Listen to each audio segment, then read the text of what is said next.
안녕하세요. 행복을 읽어주는 인지심리학자 경기대학교 이국희 교수입니다.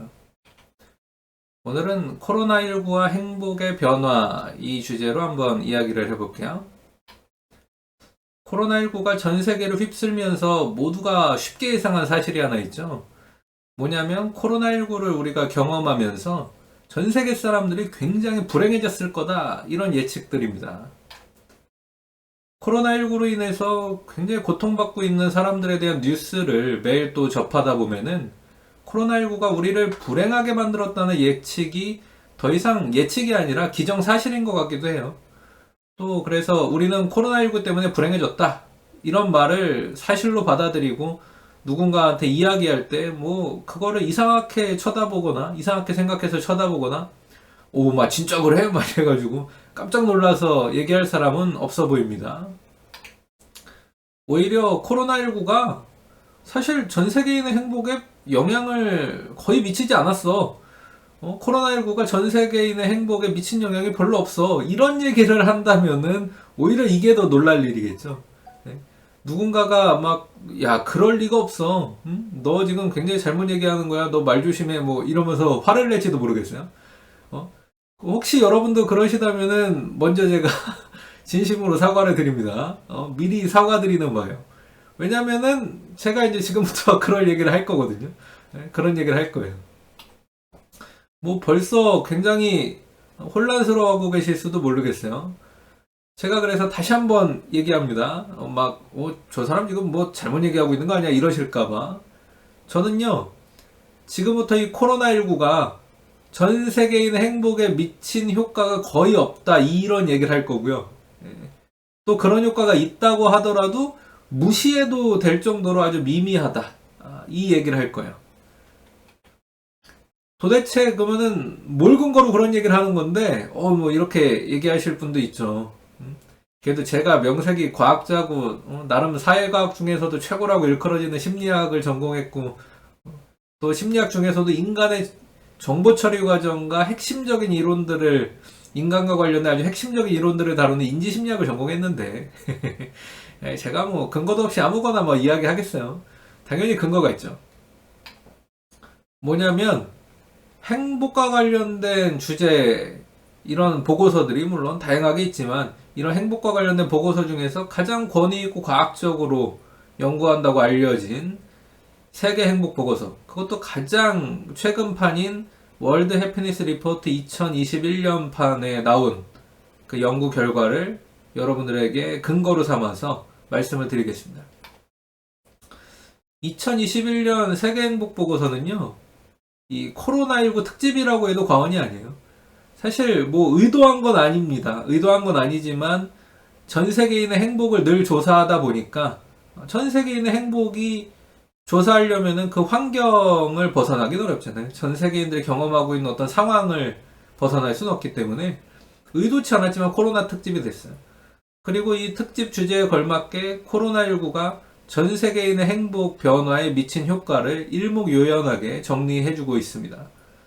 그리고 2021년 세계행복보고서가 코로나19로 인해서 달라진 전 세계인의 행복을 측정하기 위해서 사용한 이런 측정 도구들이 있는데 이건 크게 세 가지예요. 첫 번째는 생활평가 점수입니다. 라이프 이밸류에이션이라는 도구고요. 두 번째는 긍정 정서, 퍼지티브 이모션이고요. 세 번째는 부정 정서, 네거티브 이모션 이렇게 세 가지입니다. 생활평가 점수는요, 현재 자신의 삶이 잠재력과 가능성을 발휘하기에 충분히 좋은 삶인가? 이런 질문에 대해서 0점에서 10점 사이로 응답을 해요. 0점은 그렇지 않다고, 10점은 매우 그렇다. 이렇게 되겠죠. 다음으로 긍정정서는 네, 아니오로 고르는 두 가지 설문조사 문항으로 이루어지는데, 첫 번째 질문은 이런 거예요. 어제 기준으로 미소 짓거나 웃을 일이 많았습니까? 이 질문에 네, 아니오로. 또 두 번째 질문은 어제 재미있는 경험을 많이 했습니까? 이렇게 질문을 해서 네, 아니오로. 그래서 여기에 네라고 대답하면 1점인 거고요. 아니오는 0점. 이렇게 점수가 부여되고 이 두 가지 문항의 평균 점수가 긍정정서 점수가 됩니다. 세 번째 부정정서도 네 아니요로 고르는 문항을 통해서 측정이 되는데 세 가지 문항이 있어요. 첫 번째는 어제 걱정이 많았습니까? 두 번째는 어제 슬픈 일이 많았습니까? 세 번째는 어제 화나는 일이 많았습니까? 이거예요. 그래서 역시 내면 1점 아니오면 0점 이렇게 됩니다. 여러분들도 이 문항들에 한번 응답해 보세요. 그리고 이런 모든 조사는 이 세계적인 사회조사 기관이죠. 갤럽을 통해서 이루어지고요. 보통 매년 한 150개국 국민의 생활평가 점수, 긍정정서, 부정정서가 조사가 돼요. 근데 작년에 2020년에는 아쉽게도 이 코로나19 때문에 95개국밖에 이걸 참여를 못했어요. 물론 이제 이 코로나19에도 불구하고 응답할 수 있었던 나라들이 있었다는 것만 해도 참 감사하죠. 근데 아무튼 이렇게 응답할 수 있었던 나라들이 있었던 반면에 한 95개국. 근데 전혀 설문에 응답할 수 없는 나라들도 존재했던 거예요. 그럼 이 코로나19가 이 행복의 세 가지 차원, 삶에 대한 평가, 긍정정서, 부정정서, 이것에 어떤 영향을 미쳤을까? 물론 이 질문에 이제 답을 이제 드릴 텐데, 요거에 답을 드리기 전에 혹시 이런 분이 있을 수도 있을 것 같아요. 이런 것 말고 저기 이 행복 보고서에 나온 국가별 행복 순위나 좀 알려주세요. 근데 이러실까봐 제가 이제 두 가지만 미리 좀 언급을 한다면은, 사실 세계 행복 보고서의 핵심은 이런 순위는 아니에요. 이 순위는 전 세계인들에게 세계 행복 보고서라는 양질의 자료가 있다는 걸 알려주기 위한 그런 수단으로 그냥 제시하는 것 뿐입니다. 그러니까 원래 세계 행복 보고서에서는 이런 순위를 제시하지 않으려고 했었어요. 근데 이런 순위조차 제시하지 않으면은 세계 행복 보고서에 관심을 가지는 사람이 한 명도 없을까봐, 또 세계 행복 보고서에 관심을 가진 언론사가 하나도 없을까봐 그냥 순위를 넣어준 거예요, 어떻게 보면. 그래서 이 세계 행복 보고서 그 자체가 순위를 원래 보고하는 게 아니고요. 그 목적이. 또 다음으로 2021년 이 아주 제일 최근 코로나 특집인 이 2021년의 세계 행복 보고서는 에도 순위 정보가 나오긴 나옵니다. 근데 그 어느 때보다 이 순위 정보가 별로 의미가 없어요. 왜냐고요? 일단 앞서 말씀드린 대로 코로나19 때문에 이 2020년 갤럽 조사에 참여한 갤럽의 행복조사에 참여한 나라가 95개국밖에 되지 않아요. 그러니까 참여할 수 없었던 나라들이 존재했다는 얘기고요. 그러니까 평상시에 150개국 정도 응답했던 것과 비교해보면 한 3분의 2밖에 데이터가 모이지 않았어요. 그리고 바로 또 이런 이유의 연장선상에서 2020년에 데이터 수집에 참여하지 못한 나라는요, 사실은 원래 세계행복보고서에서 순위를 도출할 때 최근 3년치 평균을 내거든요.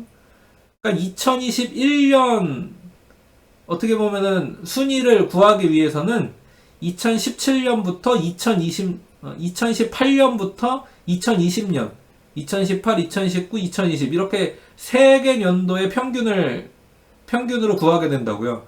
근데 아까 말씀드린 대로 2020년에 이 데이터 조사에 참여하지 못한 나라가 있다 보니까 그런 나라의 평균은 2개년도밖에 못했어요. 2018, 2019 이 2년간의 평균으로 밖에 도출을 못했어요.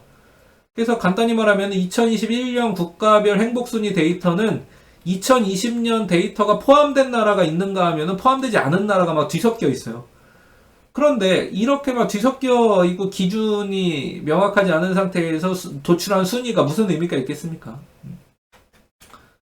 그리고 같은 맥락에서 2021년에 이 행복순위가 어떤 나라가 상승했다. 이거를 진짜 행복의 증가라고 그러니까 보기가 어려운 거죠. 또 2021년 세계행복보고서에서 국가별 행복순위 중에서 순위가 감소한 나라가 있다. 순위가 떨어진 나라가 있다. 그거를 진짜 행복의 감소라고 보기도 또 어려운 거예요. 예를 들어서 2020년, 작년이죠. 작년 2020년 세계행복보고서에서 우리나라, 한국은 153개국 중에서 61위를 기록했습니다. 근데 올해 세계행복보고서에서는 62위를 기록했어요. 겉으로 보기에는 순위가 한 계단 내려간 것 같죠? 마치 한국 사람들이 더 불행해진 것처럼 느껴집니다. 근데 이런 식으로 2021년 행복 순위와 2020년 순위를 1대1로 비교하는 것 자체가 적절하지 않다는 말이에요. 이렇게 비교할 수가 없어요. 왜? 2020년 데이터가 포함된 나라가 있는데 포함되지 않은 나라들도 있으니까. 그러니까 이런 문제를 해결하기 위해서 2021년 그래서 세계행복 보고서는요. 2020년 즉 코로나19 상황을 경험하면서도 그럼에도 불구하고 데이터가 수집된 나라들만 따로 묶어서 순위를 도출한 게 그래서 따로 있어요. 아까 말한 대로 이 2020년 데이터가 수집된 나라는 95개국이라고 그랬잖아요. 이 95개국만 따로 빼서 순위를 도출한 게 있어요. 거기서 우리나라는 몇 위냐면 50입니다. 딱 중간이에요. 근데 간혹 2020년 데이터가 수집된 이 95개국에서 5개국 중에 50위를 기록했다는 것하고 2020년에 세계행복보고서에는 153개국의 조사가 다 이루어졌고 거기에 순위가 나와 있거든요. 거기서는 아까 말씀드린 61위라고 했잖아요. 근데 이런 어떤 순위를 도출한 기준 정보는 쏙 빼고 우리나라가 코로나19에도 불구하고 행복 순위가 작년보다 11계단 또 상승했다. 이렇게 잘못 얘기하는 사람들도 있는데 이건 진짜 완전히 잘못된 거죠. 그러니까 작년 데이터는 153개국 중에서 61위인 거고요. 올해는 95개국 중에서 50위라니까요. 여기에 이거를 11계단 상승했다고 볼 수가 없죠. 그러니까 우리는 이런 오해를 하면 안 돼요. 이런 엉뚱한 말을 하지 않기 위해서라도 원본 데이터를 제대로 볼 필요가 있습니다. 자, 이제는 하여튼 순위 얘기는 제가 하긴 했어요. 자, 그러니까 이제 세계인의 행복 변화에 집중을 해보죠. 과연 2020년 데이터를 제출한 95개국 중에서 사람들의 행복은 어떤 변화가 있었을까요? 먼저 생활평가 점수부터 보겠습니다. 뭔가 엄청난 변화가 있었을까요? 아니요. 제가 이미 아까 결론부터 얘기했지만 차이가 없어요. 2017년부터 2019년까지의 3년간 생활평가 점수하고 작년 2020년 생활평가 점수를 비교해 봤거든요. 근데 이 사이에 통계적으로 유의한 차이가 없습니다. 차이값에 차이가 없다는 얘기예요. 그냥 0이에요, 차이가. 우리나라도 마찬가지입니다. 한국인도 동일한 비교에서 통계적으로 의미 있는 차이가 없어요. 자, 다음으로 긍정점수를 한번 볼까요? 역시 차이가 없습니다. 2017년부터 2019년까지의 3년간 긍정정서 점수 평균하고 바로 작년 코로나19를 막 경험했을 때의 긍정정서 점수 평균의 차이값이 정확하게 0이에요. 생활평가 점수와 마찬가지로 또 한국인도 코로나19 전후에 경험한 긍정정서 점수에서 차이가 없습니다. 실망하셨어요? 마지막으로 불행이라고 부를 수 있는 부정정서. 이거는요, 그래도 여러분의 기대에 약간은 부응하는 것 같아요. 그 부정정서는 조금 증가하긴 했어요. 근데 그 증가폭이 엄청 크진 않아요. 영향이 거의 없다고 볼 수 있을 만한 정도예요. 0.023점 올랐어요. 물론 통계적으로는 의미가 있는 결과입니다. 유의한 결과예요. 근데 부정정서가 엄청나게 늘었을 것이라는 우리의 결과, 우리가 상상했던 예상하는 결과와는 너무 다르죠. 또 코로나19 전후에 우리나라 한국인이 경험한 부정정서 점수에는요 그나마 또 차이가 없었어요. 여러분, 그러면 이런 결과를 어떻게 해석해야 될까요? 세 가지 정도로 얘기해 볼 수 있겠는데 이게 중요합니다. 하나는 코로나19가 우리 생활에 부정적인 영향을 미쳤다는 것 자체는 사실일 수 있어요. 근데 다른 말로 하면 코로나19가 우리 삶에서 경험하는 부정정서의 빈도를 조금은 증가시켰을 수 있죠. 그런데 코로나19 물론 이렇게 전후에 부정정서가 높아진 거는 사실입니다. 그런데 이렇게 생활 가운데 부정정서를 경험하는 빈도가 증가했다고 해서 긍정정서를 경험할 만한 일이 전혀 없어진 건 아니라는 거예요. 부정정서는 부정정서고 긍정정서는 긍정정서입니다. 그리고 전 세계인이 부정정서보다 늘 긍정정서를 3배 정도 보통 많이 경험하거든요. 부정정서 점수보다는 긍정정서 점수가 늘 3배 정도 높았어요. 근데 이런 경향은 코로나19 상황에서도 큰 변화가 없었습니다.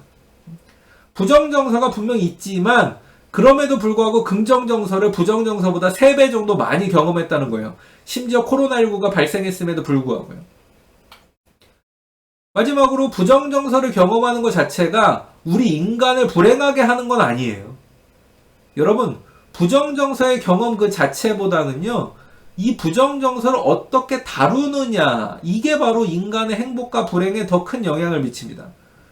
코로나19라는 부정적인 정서를 유발할 수 있는 이런 상황을 우리가 경험하고 있고, 이 코로나19라는 전 세계적인 전염병 상황에 놓여 있지만, 우리 삶에 대한 평가 점수, 즉 생활평가 점수가 크게 변화하지 않았다는 게 바로 이런 거예요.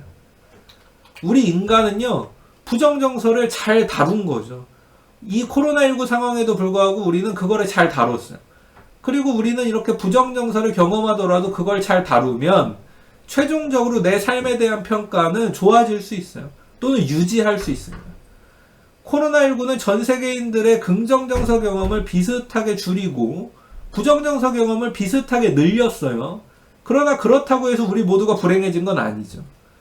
이런 코로나19라는 힘든 상황에도 불구하고 우리 인류는 이거를 다뤘고 제대로 처리를 했고 제대로 관리를 했어요. 그리고 제대로 적응을 했어요. 그러다 보니까 우리 모두가 불행해진 건 아니에요. 오히려 우리 모두는 잘 유지했어요. 그러니까 여러분, 코로나19가 우리에게 가르쳐주는 건 이런 거예요. 코로나19가 우리 전 인류를 불행하게 만들었다. 이거를 우리에게 가르쳐준 게 아니라 우리 인류는 오히려 저력이 있다. 이런 걸 가르쳐준 거고요. 부정정서 자체가 문제가 아니라 그걸 어떻게 다루고 처리하고 관리하느냐가 문제다. 그리고 우리는 그런 걸 다루고 처리하고 관리할 수 있을 만한 능력이 있다. 호모 사피엔스에게는 이런 능력이 있다. 이걸 가르쳐준 게 바로 코로나19라고 볼 수 있습니다. 그래서 사실 우리는 굉장히 코로나19를 통해서 우리 인류의 저력을 경험했고 오히려 희망을 경험할 수 있어요. 여러분, 오늘 이렇게 코로나19와 전 세계인의 행복 변화, 그리고 우리 인류에겐 저력이 있다, 이런 이야기를 한번 다루어 봤고요. 특별히 부정정서는 어떻게 다루는지가 중요하다, 이 얘기를 한번 이야기해 봤습니다. 네, 여기까지로 오늘 얘기는 마칠게요. 지금까지 행복을 읽어주는 인지심리학자 행복일자 이국희 교수였습니다. 감사합니다.